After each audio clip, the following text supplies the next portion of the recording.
Do not watch this video. My channel was hacked and I'm being forced to record this. Please watch my interpretation of Mama's instead. Now, if you've seen the performance of Babaroga by Let 3 from the Croatian national final, you might be like, what on earth is happening now? And of course, we know Let 3 from last year's Eurovision. We know what kind of band they are. We know that they like over-the-top performances, but this was kind of on another level. However, because we know them, I will skip the part of the video where I explain to you who they are and what they stand for, because we know by now. However, before talking about the meaning of the song and also the performance, we have to talk a bit about the craziness that surrounded this entry from the very beginning. Because there were rumors before the participant list was even revealed that Let 3 would be returning to the Croatian national final, and when they were asked about it, they said that they didn't know anything about it, and basically not denying and not confirming. And then when the participant list came out, and they were actually on it with the song Babaroga, they said that they had been hacked, that Babaroga wasn't their song, that they hadn't written it, that they had filed a complaint, that something horrible was going on and they were being used for something else. And they said that they were investigating whether the song had been written by AI or by some poultry on a farm, and told their fans to listen to Mama's instead, which of course explains the baby chick in the music video, the chicks also being very, very present on their Instagram page, and the yellow feathers during the Dora performance. However, the fact that Merle's voice in the studio version also sounds barely human in some places because it is so overproduced and auto-tuned, and the song is also very, very repetitive, might also be a pointer towards the song supposedly being created by AI. And so my first interpretation is that the song might just be about nothing at all, and they want to show us how empty AI-created music would be. Because I've heard even some Croatians say that they don't quite know what the song is supposed to be about, while Mama's was crazy, but also clearer. And I think that's very in keeping with their message over the years, because in the past they have also released a CD without any music on it, for example, to make a statement. But in that we can also see a statement on and criticism of AI taking over music and the music industry, and also artists, and by extension kind of extinguishing creativity itself. Let 3 have been posting lots of videos on Instagram and given interviews where they act as if they are forced to say what they are saying by the chicks, which to me represent AI, or even music industry officials who tell artists what to do and how to act. And when you go to Spotify, for example, you can see a message the chicks left there for the fans, completely discrediting Mama as well. And during the Dora performance, the band members appear in cages on the background, and the two band members on stage are very unhappy to be there, obviously, and Merle is even chained to the chair he sits on, and dancers representing the chicks kind of egg them on, pardon the expression,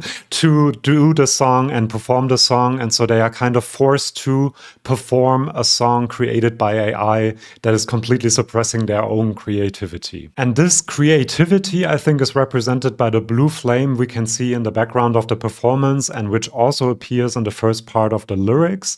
I've hidden a plum in one hand, a stone in the other, so a beautiful blue flame could be born without hell, heaven, and horned lady. Now we'll get to the horned lady or Babaroga in a minute, but the blue flame in mythology often represents, and other contexts as well, often represents divine energy, mythical power, but also determination, passion, and even divine inspiration. And so if you put all of that together, to me, that can represent creativity and artistry as well. And so what happens to the blue flame in the performance? Severina, who of course represented Croatia in Eurovision before, and that adds a whole other level of craziness to this performance, comes out. She is dressed in yellow, which to me signifies that she is part of the powers of AI that are kind of imprisoning our band members, and she extinguishes the blue flame with her big hammer. So she extinguishes creativity. In the first part of the song, the two band members on stage are wearing their outfits from the Mama's performance, and also the band members in the cages in the background are wearing these outfits. And once the flame goes out, you see that they take off these clothes. They are now completely in yellow. They also wear the feathers. And so they kind of embrace the powers that are trying to control them or that are controlling them. And so they lose all artistic integrity because of that. And so in a way, I think Let 3 might have used some realizations they had last year at Eurovision while sitting there watching the other artists perform. Because if we're honest, sometimes artists at Eurovision also are pressed into an image. They have over-choreographed performances, and they are no longer artists in charge of what they want to do of their art in a way, and they become somewhat of a product. And add to that we have discussions about auto-tune at Eurovision. We even have an AI song competing in the San Marinese national final. And so I think that Let 3 might be making fun of the competition that they are trying to compete in again this year. And that's kind of interesting to me. And I also think you can read this criticism of AI into the lyrics because, of course, the song is called Babaroga. Babaroga is a mythical figure in a lot of Slavic folklore.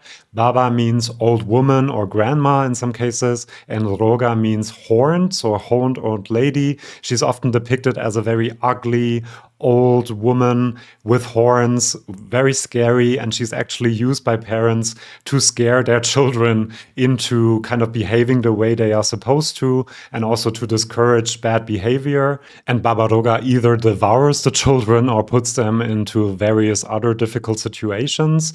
And so maybe in the lyrics, Babaroga represents AI. Because we have the protagonist, who I think represents artists that are not led into heaven by Babaroga because he's too evil, because he didn't wash his feet. But then later on in the song, he's also not led into hell because he was not evil enough. And so he's kind of imprisoned in this gray limbo state and can't really get out of it. And to me, this gray limbo state represents the art created by AI, because AI doesn't know about human emotions. It doesn't know about being in love so much that you feel in heaven, or being hurt so much that you feel like you're in hell. And of course, human art is created out of all of these feelings that AI cannot replicate. And if you force a real human artist to sing an AI-created song, they will not be happy, and they will also not reach the heaven or hell of creativity. It is also interesting to me that in the lyrics of the song, AI might be represented by this mean, ugly old woman, Babaroga, that is something to be feared. But in the PR campaign, it is represented by this cute, little, innocent chick that is nothing to be feared.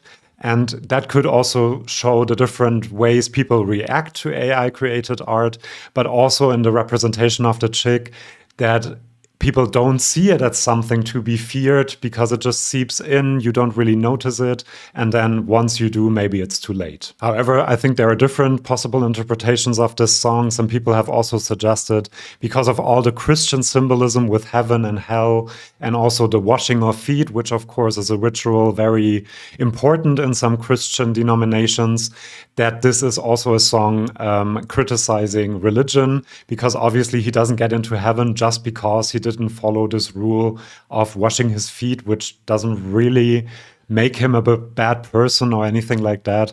So the song might also be a criticism of that, but that would be a whole other video. And so this is my interpretation of Babaroga by Let 3. Let me know in the comments what you think, whether you have a different interpretation, whether I'm wrong about something. And please subscribe to this channel. I love doing song interpretations like this one. And then I might see you for my next video, and that would be cool. See you then, and bye-bye.